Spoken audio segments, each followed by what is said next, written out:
Hey, what's up, everybody? True Boxing here. Thank you for coming back to Get Hit with the Truth. So today we are continuing the 2023 Boxing Awards as we are going to look at the Fight of the Year on this one. So we're almost to the end. Now, before we get into that, if you could smash the like button, leave a comment, or subscribe to the channel, I really do appreciate any and all support that I can get as I continue to build my channel here. So the Fight of the Year,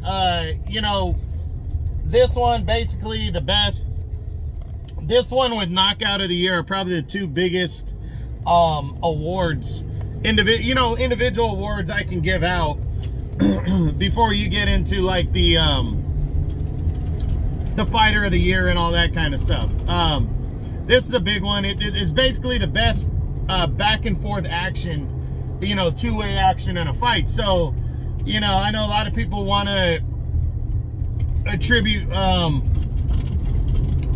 big fights to this, but that's not the case. I mean, of course, naturally it has to be a decent fight, like in terms of being big for the sport somewhat, but it's really about the back and forth action, about two guys going at it in a good close battle to determine who the best fighter is, and again, it has to be a close ending or it was very close when the ending happened.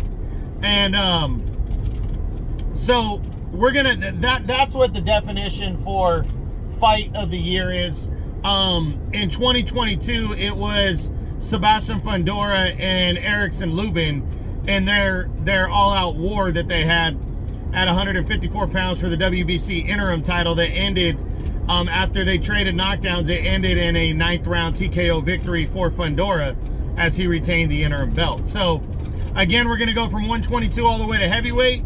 If there's any candidates in each division, I will name those candidates. If there are finalists in those divisions, I'm just going to say here's a finalist, and I'll talk about that finalist when I get to the top 10. So let's get it going. We start the 122-pound super bantamweight division.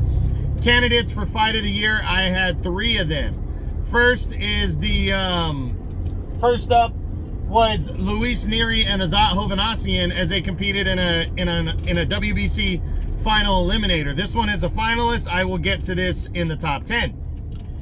Next is Marajan Akhmadaliev versus Marlon Tapales for the unified super bantamweight title. This is also a finalist. I will get to this in the top 10. And the third candidate is Rais Salim and Sam Goodman as they competed in an IBF final eliminator in, I believe it was June. So Rais Salim was an undefeated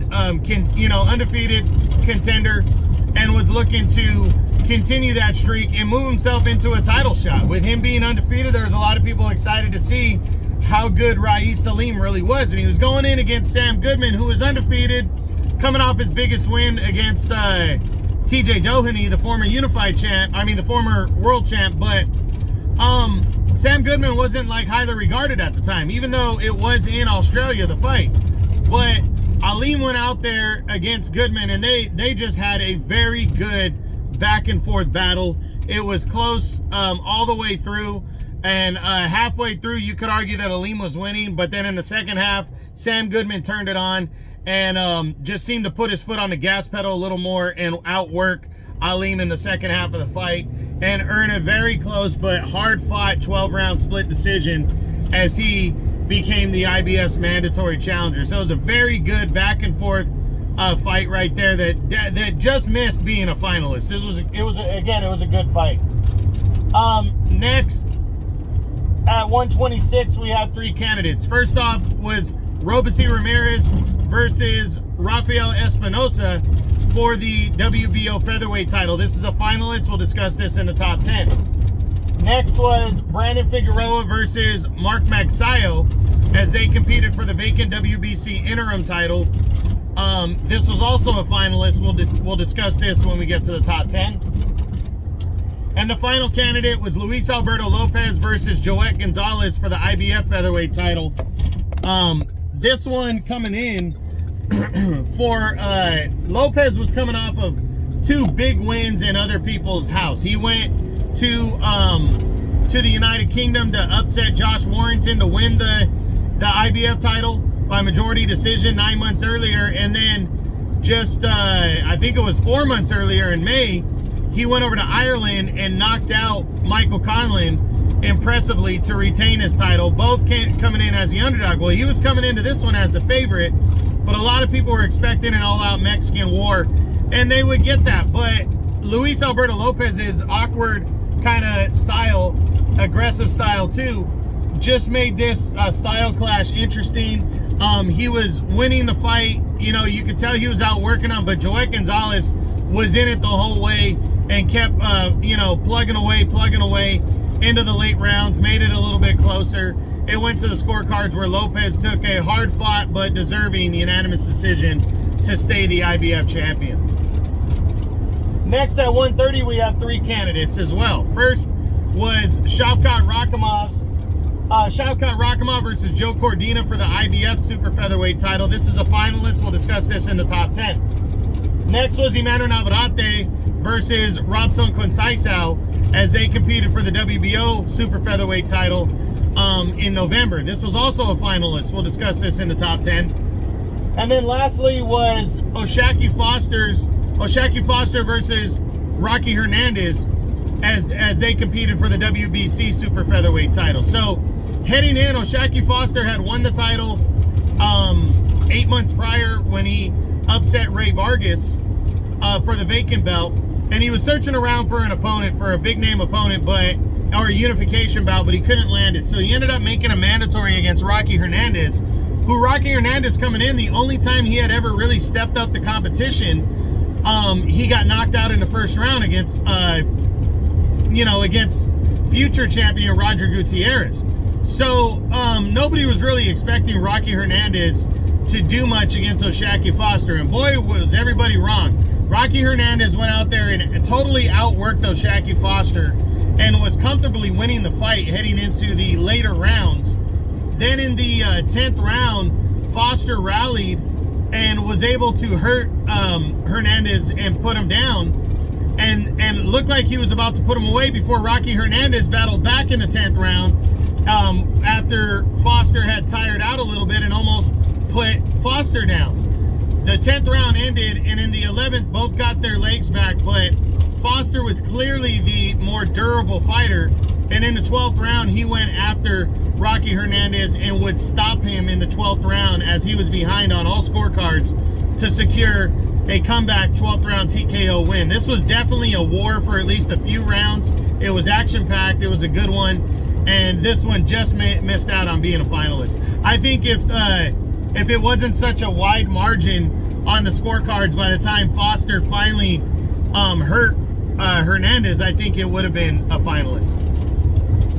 Next at 135, we have 2 candidates. First was Isaac Cruz versus I forget the guy's name. It was Giovanni Cabrera as they competed in I forget when they fought. I think it was in May or June. Anyways, Cruz and Cabrera, this was just Cruz somewhat staying busy, but I did tell everybody that Cabrera was a bigger and undefeated fighter, to not sleep on him, and it ended up being a good-ass fight, back and forth.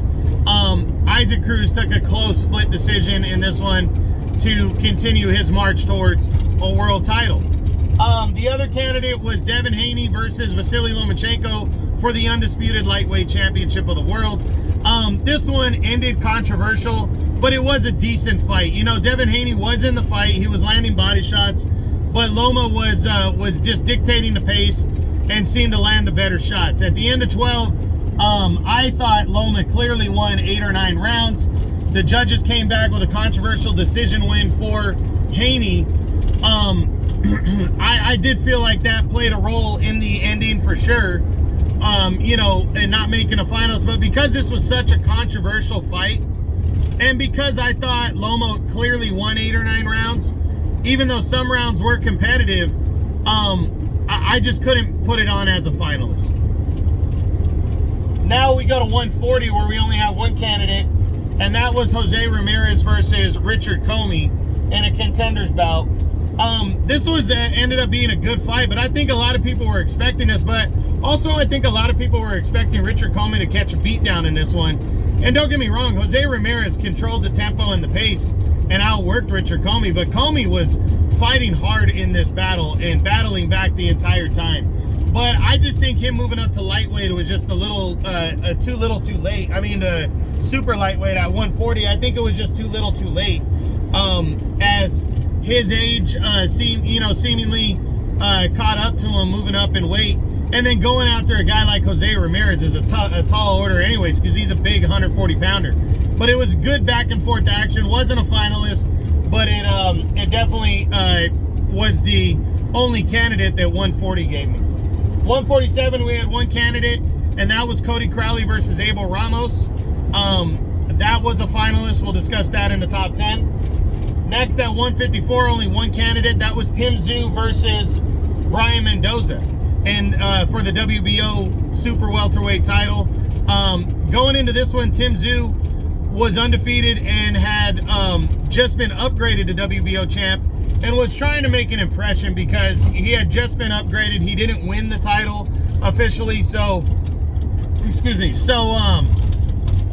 he wanted to make an impression. And Brian Mendoza was the WBC interim champion after he had pulled off a major upset, knocking out Sebastian Fundora.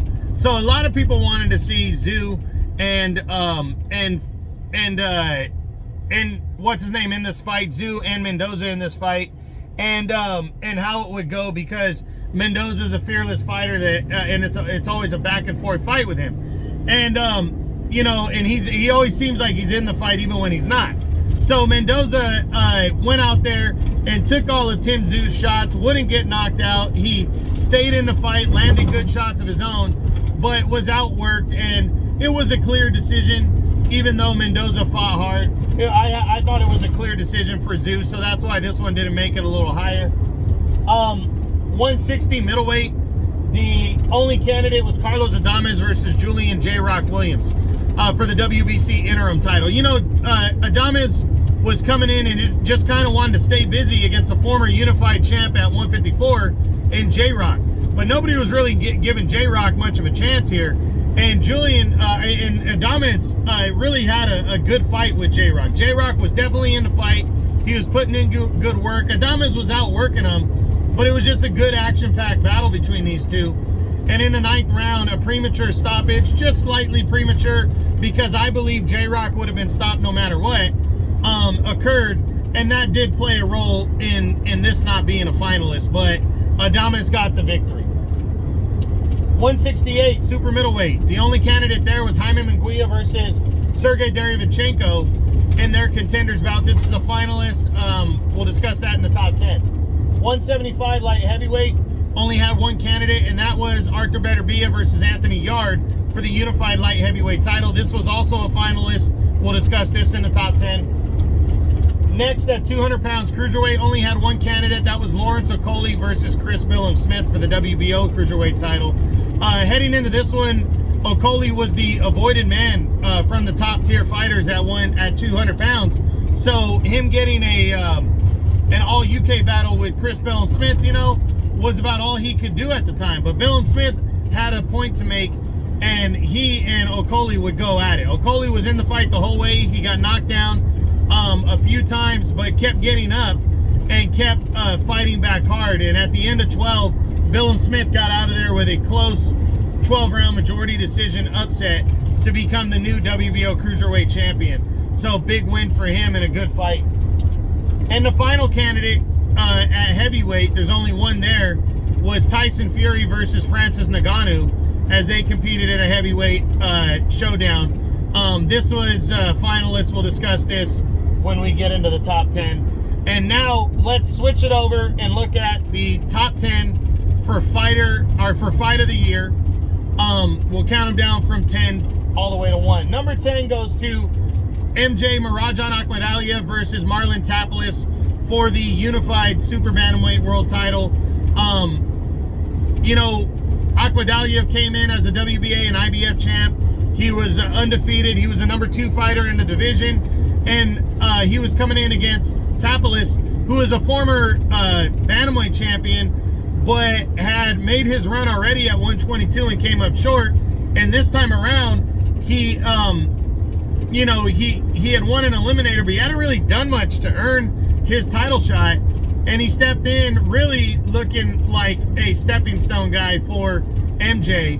And he ended up boxing great. In the first half of the fight, MJ was looking for one punch at a time, really trying to mix it up and knock out Tapales. And Tapales, instead of slugging it out with him, just kind of stood back and boxed and counterpunched. And it made for a Tapales fight halfway through.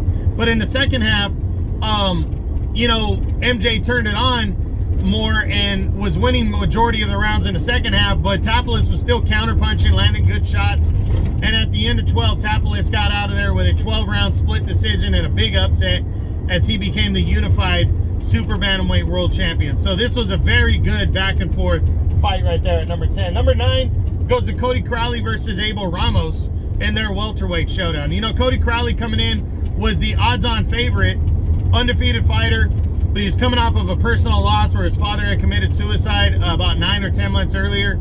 So a lot of emotion going into this fight, but a lot of people were looking past Abel Ramos because he was a former world title challenger who had never really struck it big, but always a tough guy, but had lost to an unknown fighter the year prior.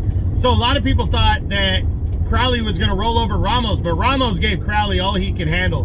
They went back and forth in a good action-packed battle, and at the end of it, Cody Crowley got out of there with a close majority decision as he put himself in line for a world title with that very close victory over Abel Ramos.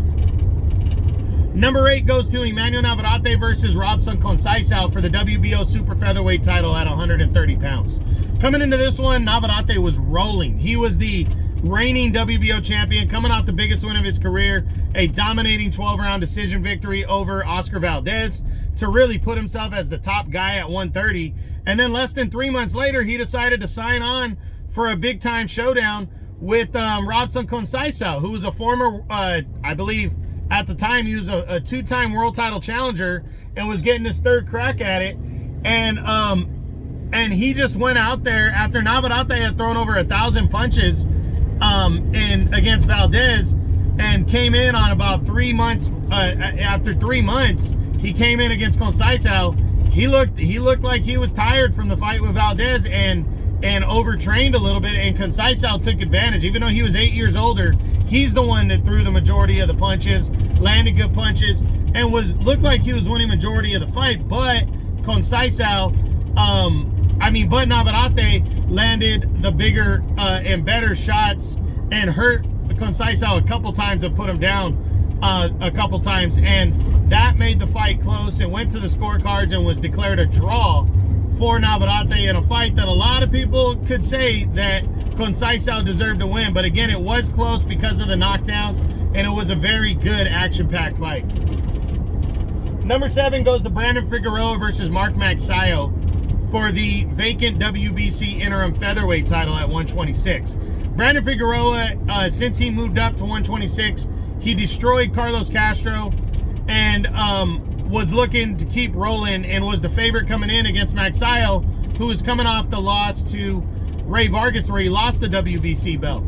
So a lot of people knew it was going to be an action-packed battle, but majority of the people felt Figueroa is just going to overwhelm Magsayo.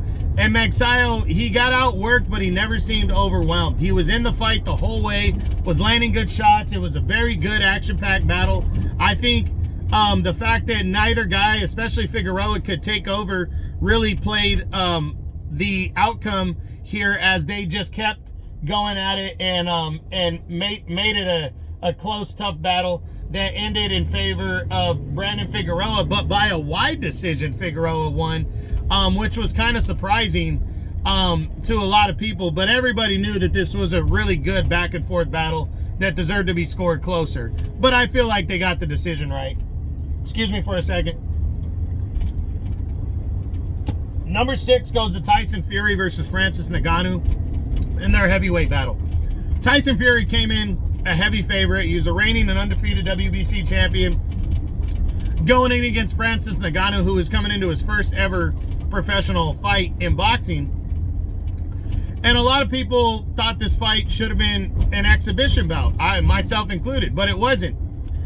Fury wildly was overlooking Ngannou, and it cost him because Ngannou ended up catching him, I think in the 4th or 5th round, putting him down, and ended up just conserving his energy, boxing well, putting pressure on, and Fury couldn't hurt and knock out Ngannou and wear him down, and it ended up going to the scorecards after 10 rounds where Fury took a very close 10-round split decision to stay undefeated. So this was a very good battle between the two, and deserved to make the top 10.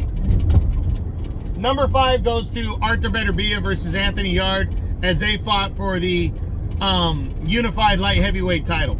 Arthur Beterbiev was the reigning and unified light heavyweight champ, and he was coming in against Anthony Yarde, who was the WBO mandatory challenger, a former world title challenger who had fought Sergey Kovalev a couple years prior, came up short, by a knockout, but in a fight where most people felt he just wasn't ready.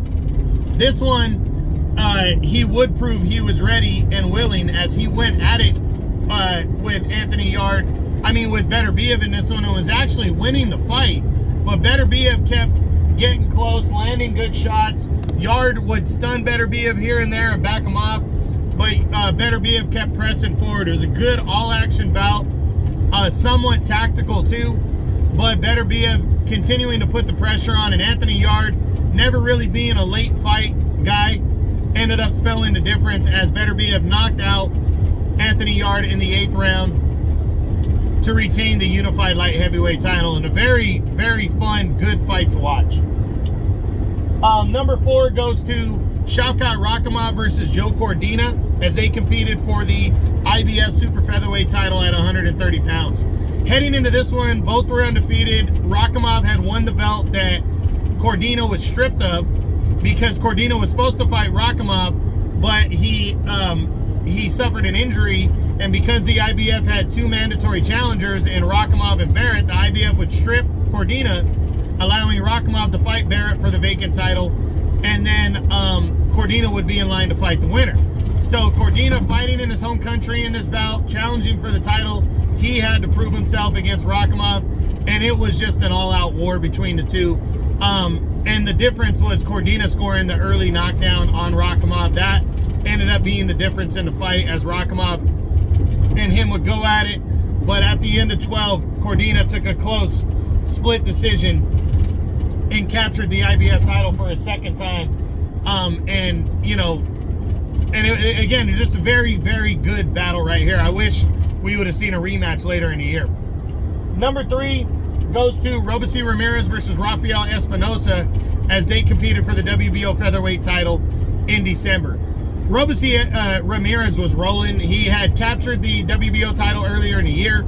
He had successfully defended it in Japan with a knockout, and was looking to do the same in a second defense, optional defense against Rafael Espinosa, who is an undefeated Mexican fighter but wildly unknown. He hadn't really beaten anybody. But the one thing he had was a 6-inch height and 6-inch reach advantage.